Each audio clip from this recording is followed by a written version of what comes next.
Gold trusted gold buyers మీరు తాకట్టు పెట్టిన బంగారం ఫస్ట్ ఫ్రేమ్ నుంచి క్లైమాక్స్ ఫ్రేమ్ వరకు కళ్ళు తిప్పుకోలేము అంత బాగుంది సినిమా. సినిమాలో ఒక పాట రొమాంటిక్ సాంగ్ ఏదైతే ఫస్ట్ రిలీజ్ అయిందో ఆ పాట కూడా లేదు. స్టోరీలో ఇరకదు అనో, స్టోరీలో ఆ పాట పెడితే క్లమ్జీగా ఉంటుందనో కట్ చేశారు. అది కట్ చేసి మంచి పని చేశారు. ప్రతి సాంగ్, ప్రతి బ్యాక్గ్రౌండ్ మ్యూజిక్, ఎవ్రీథింగ్ సిచ్యువేషనల్కి తగ్గట్టు చాలా పర్ఫెక్ట్గా పడింది. విజయ్ దేవరకొండ యాక్టింగ్ గురించి మాట్లాడాలి.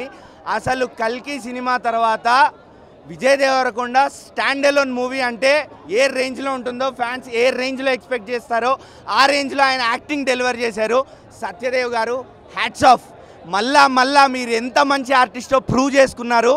అండ్ మంచి స్పీచ్ ఇచ్చి ఆల్రెడీ తెలుగు ఆడియన్స్కి కనెక్ట్ అయిన వెంకటేష్ గారు, ఆయన యాక్టింగ్ కూడా అసలు ఆయన అయితే నాకు ఎక్కేశారు. మొత్తం ఆయన నెగిటివ్ రోల్లో అసలు మొత్తం ఆయన ట్రాన్స్లోనే ఉన్నాను నేను. ఇంకా విజయ్ దేవరకొండను కూడా డామినేట్ చేయగలిగాడు స్క్రీన్ ప్రెజెన్స్లో.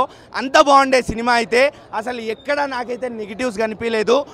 కొన్ని సినిమా లిబర్టీ వాడుకొని కొన్ని ఫైట్ సీన్స్ దగ్గర మనం ఇగ్నోర్ చేయొచ్చు, ఫైన్. అదంతా కూడా చాలా మైన్యూట్ అవన్నీ పట్టించుకోవాల్సిన అవసరం కూడా లేదు.